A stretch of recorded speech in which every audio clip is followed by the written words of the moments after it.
মায়া এমন একটা খারাপ জিনিস যেখান দিয়ে আপনি মৃত্যু ছাড়া আর কিছু দিয়েই ফিরে আসতে পারবেন না। আসসালামু আলাইকুম দাদুরা বুয়ারা, কেমন আছেন? ব্যাপারটি আশা করি ব্যাপারটি ভালো আছেন, বইও আল্লাহর রহমতে, আর আপনাকে তো ভালোই আছি।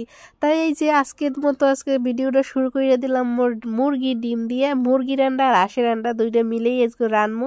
এর লগে আশের রান্না আগেই বাইরে লইয়েছি, আর এখানে মুরগিতে ককক করে দেখি ডিম পেটে বাইরেছে। আর আগের ডিমগুলো ঘরে যা আসলে সবই বেশি হালাই নই গেছে, এর লিগের ঘরে ছিল না দেখে কয়টা মানে হাজো হাজো ডিম লইছি। কিন্তু হাজো হাজো ডিম লইলে কি হইবে, হাজো ডিম তো এরম যদি একটু ফাড়াই আপনারা যদি হেদ্দে দিতে পারেন তাইলে মানে ছোলাটা খুব সহজে সুন্দরভাবে এত সুন্দরভাবে উঠে যাইবে যা মানে বুঝতেই পারবেন না। তার একটাই টিপস, একটু ফাড়াই দিতে হইবে ডিমটা। যাই হোক, এরপর ডিমটা সিদ্ধ দিয়ে ভাতের মধ্যে আর আলুটা সিদ্ধ দিয়ে এরপর আই পড়ছি করলা গাছের দ্বারে। যে একটা পত্র রান্না হইবে না, হের লাগে আর একটা কিছু বাজি জোগাড় করতে হইবে।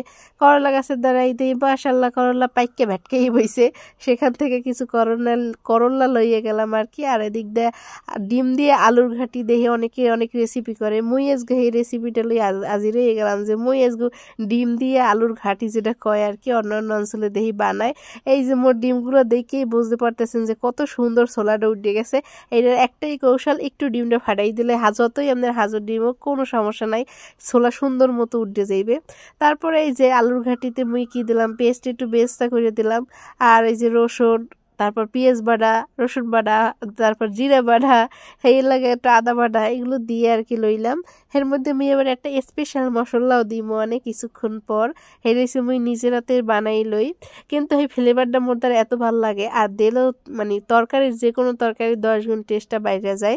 এর লিগে মুই আর কি এইটা একটু পর দেখাইতেছি। আর কষানোর মধ্যে এইটা মুই দিয়ে দিই আর কি সবসময়। এই যে এইটা কষানোর মধ্যে দিয়ে দিলাম, এখানে মানে ধনিয়া জিরা তারপর গরম মশলা, এটা মানে অল্প অল্প দিয়ে মানে গুঁড়ি করে লইছি ভাজা, সেইটা আর কি তরকারির ভিতর দিলে যেরময় ঘেরান হেরময় স্বাদটা আর কি। আর এই যে আমি আলু ছিললাম, মানে আলুটা ভালো করে একাল মিক্স করতে পারি নাই, হাতে সময় আসলে না।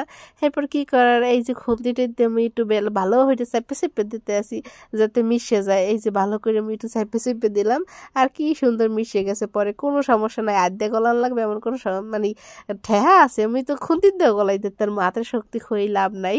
আর আলুটা একটু মানে অত একটা জমের মতো হেদ হয়েছিল না, আর অত সময় আসলে না যে একটু চাইপে চিপে ভালো হয়ে দিব।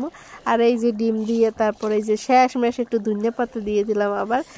এত মজা হয়েছিল মানে ডিমের ঘাটিটা মানে অসম্ভব স্বাদের মজা হয়েছিল। আসলে এক এক অঞ্চলের যে বিখ্যাত খাবারগুলোর টেস্টই অন্যরকম। তারপরে এই যে শেষমেশ করলাগুলো দিয়ে একটু লাড়াচাড়া করে ভাজি উঠিয়েছিলাম। আজকের মতোই এখানেই যাই, আল্লাহ হাফেজ।